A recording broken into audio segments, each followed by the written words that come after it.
Le remodelage du sein sans implant, indications et techniques. Lorsque la poitrine est tombante, triste ou dépourvue de son volume dans la partie supérieure, il est nécessaire de la remodeler. Lorsque le degré de ptose est peu important, votre chirurgien peut vous proposer d'insérer des prothèses anatomiques qui vont à elles seules remonter la poitrine, mais il faudra pour cela accepter d'augmenter le sein en conséquence.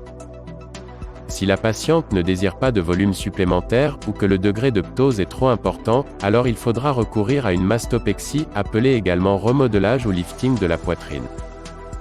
Il existe plusieurs techniques proposant plusieurs types de cicatrices, chacune avec leurs avantages et leurs inconvénients. Le docteur Didier Van den Broek, spécialisé en chirurgie esthétique du sein, vous explique les différentes techniques et leurs indications. 1. La mastopexie périaréolaire, pour les ptoses peu importantes. Cette technique a été décrite dès le début du XXe siècle par nos ancêtres chirurgiens. Idéalement, elle a été proposée afin de diminuer la rançon cicatricielle, et ainsi ne proposer qu'une cicatrice autour de l'aréole. Au fil du temps, plusieurs améliorations et modifications ont été proposées, car malgré la théorie, les cicatrices sont parfois trop visibles et la forme du sein de qualité médiocre.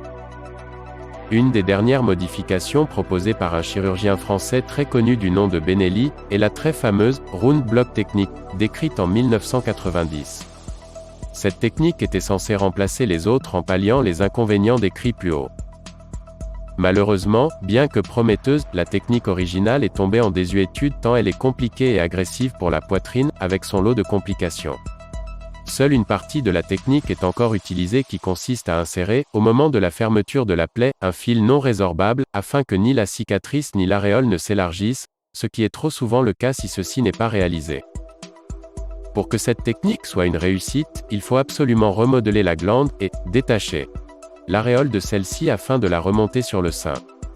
Il ne faut pas non plus s'adresser à des ptoses de grade supérieur à un grade 1, à savoir lorsque l'aréole se situe toujours au-dessus du sillon sous-mammaire en vue de profil. Situation qui pousse rarement les patientes vers l'intervention.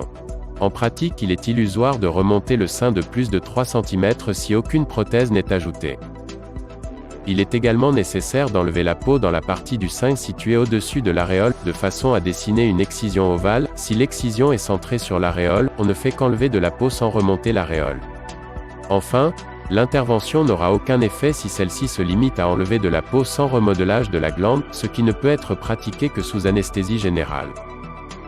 Tous ces inconvénients limitent l'utilisation de cette technique et la plupart des chirurgiens spécialisés en chirurgie esthétique du sein ne proposent plus cette technique qu'en conjonction avec une augmentation mammaire. En résumé, indications. Pour des ptoses mineures, 1 à 3 cm, sans altération de la forme de la glande. Résolution de la ptose plus importante avec plus jolie forme si associée à une prothèse.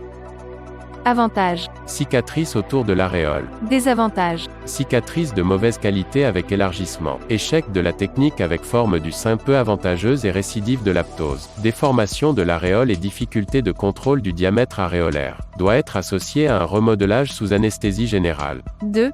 La mastopexie en T inversée. Cette technique ajoute à la précédente une cicatrice en T inversée, c'est-à-dire verticalement en dessous de l'aréole et dans le pli du sein.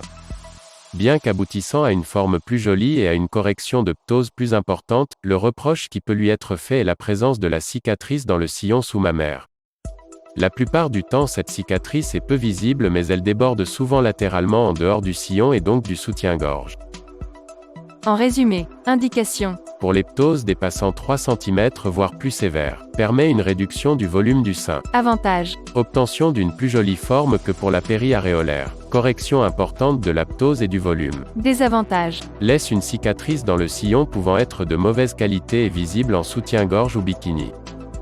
Plus onéreuse que la périaréolaire. 3. La mastopexie verticale. Après avoir remarqué que finalement la cicatrice la moins visible dans la mastopexie en T inversée restait la cicatrice verticale, de fameux auteurs, dont la très réputée professeure Madeleine Lejour, ont décrit une technique de mastopexie qui ne comportait qu'une seule cicatrice en plus par rapport à la technique périaréolaire.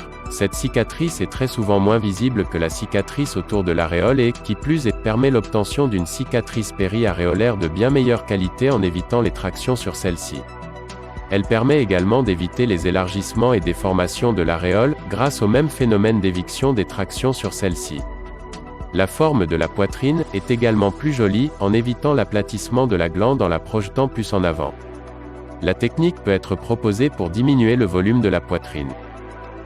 En résumé, indication. Correction des ptoses modérées à sévères et réduction de volume. Avantage. Permet l'obtention d'une jolie forme stable dans le temps. Permet l'obtention d'une cicatrice peu visible autour de l'aréole. Évite la cicatrice dans le sillon sous-mammaire. Évite la déformation de l'aréole et l'absence de contrôle de son diamètre. Désavantage. Un peu plus onéreuse que la péri-aréolaire. Il est évident que seul un chirurgien spécialisé en chirurgie esthétique du sein sera à même de vous conseiller en fonction de votre situation personnelle.